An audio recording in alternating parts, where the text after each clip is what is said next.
दोस्तों, Bajaj housing finance limited की बात करें तो स्टॉक के अंदर आज हल्की सी गिरावट देखने को मिली। स्टॉक ने पिछले दिनों ऑल टाइम लो बनाया और वहां से फिर बाउंस बैक दिया। अब यहाँ पे काफी अच्छी गुड न्यूज निकल के आ रही है। म्यूचुअल फंड ने बहुत जबरदस्त इन्वेस्टमेंट शुरू कर दिया है बजाज हाउसिंग फाइनेंस में, और ब्रोकरेज हाउस भी इस समय बहुत ज्यादा बुलिश हो गए। और इसके पीछे सबसे बड़ी वजह इसका बिजनेस जो लगातार साल दर साल क्वार्टर दर क्वार्टर बढ़ रहा है।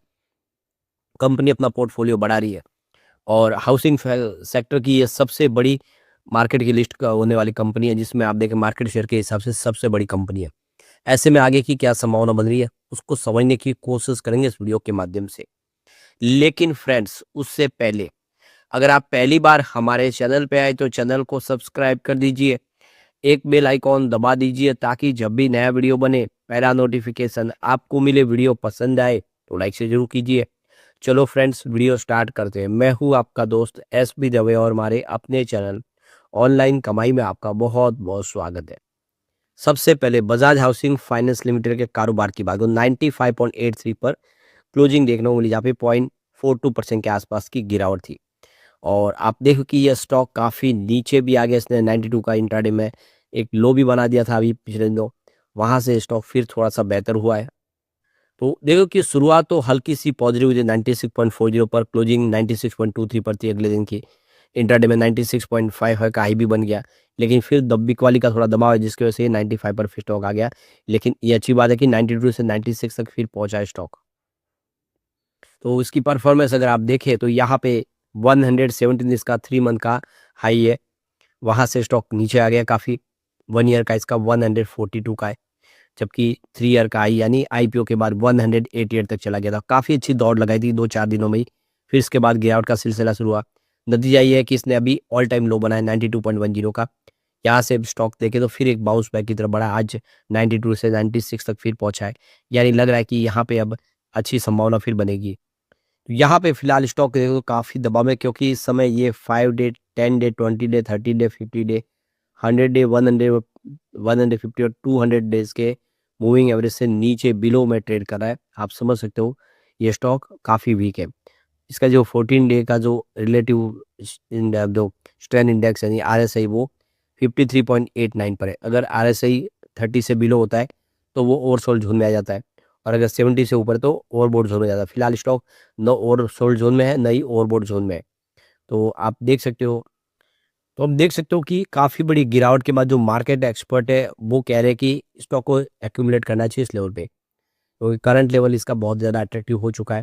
तो ये देखो कि क्रांति बैठनी जो डायरेक्टर है देखो वेल्थ वेल्थ सिक्योरिटीज़ के, उनके हिसाब से देख रहे हैं कि जो रिजर्व बैंक रेपो रेट है उसमें आगे कट की संभावना में रेपो रेट कम होगी, जिससे सपोर्ट मिलेगा, मार्जिन को दबाव जो है कम होगा।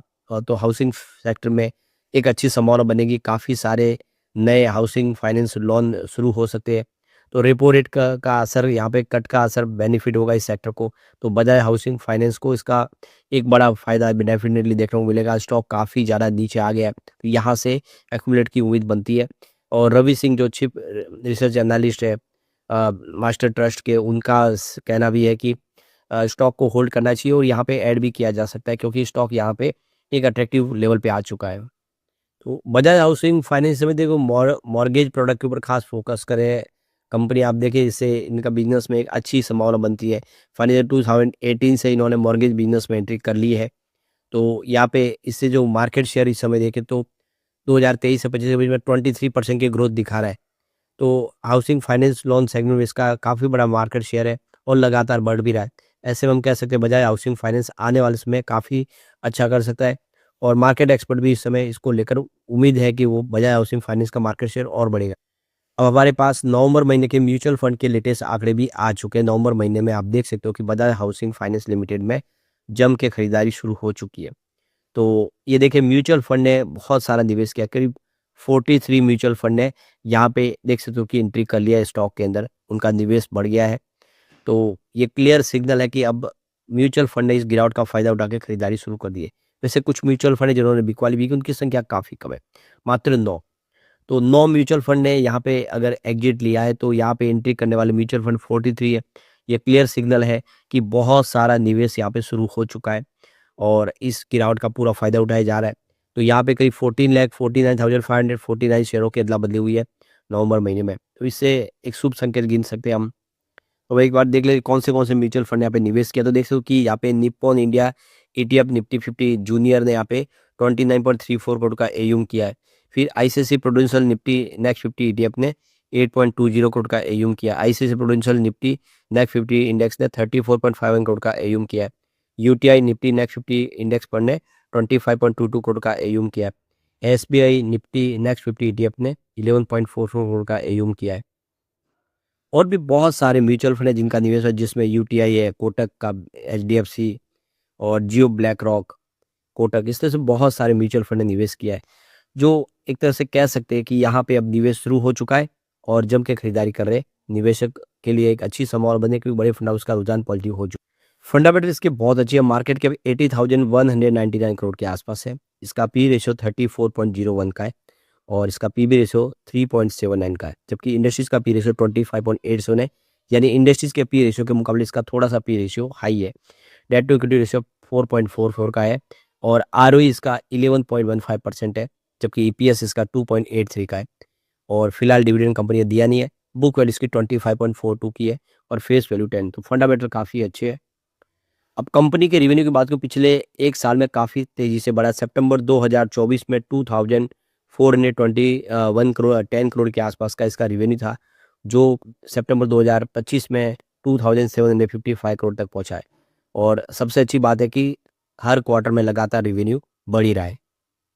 बात प्रॉफिट की तो सितंबर 2024 में 546 करोड़ का प्रॉफिट था, तो इस बार सितंबर 2025 में 643 करोड़ तक पहुंच गया है और काफ़ी अच्छा तेज़ी से बढ़ रहा है प्रॉफिट भी।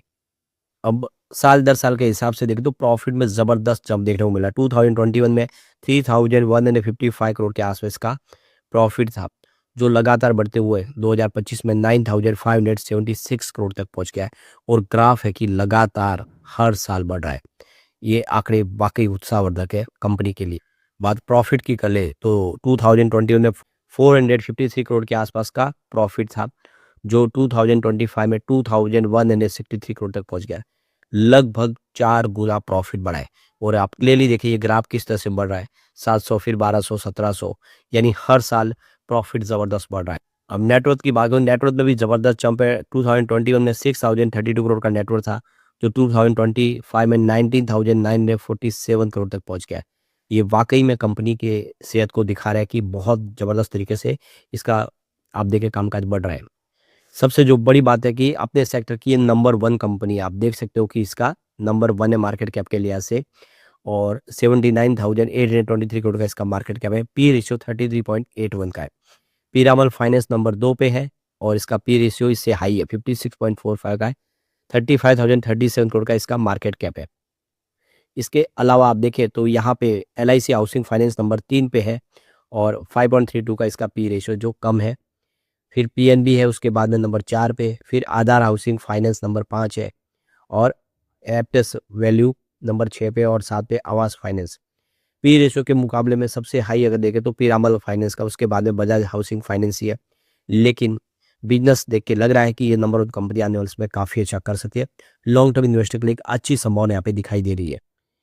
लेकिन फ्रेंड्स, कोई भी इन्वेस्टमेंट करने से पहले अपने फाइनेंशियल एडवाइजर से एडवाइस ले ले या अपना खुद का रिसर्च करे, क्योंकि मैंने वीडियो आपके एजुकेशनल पर्पज के लिए ही बनाया। वीडियो पसंद आए तो लाइक से जरूर कीजिए और चैनल को सब्सक्राइब कर दीजिए। Thank you friends.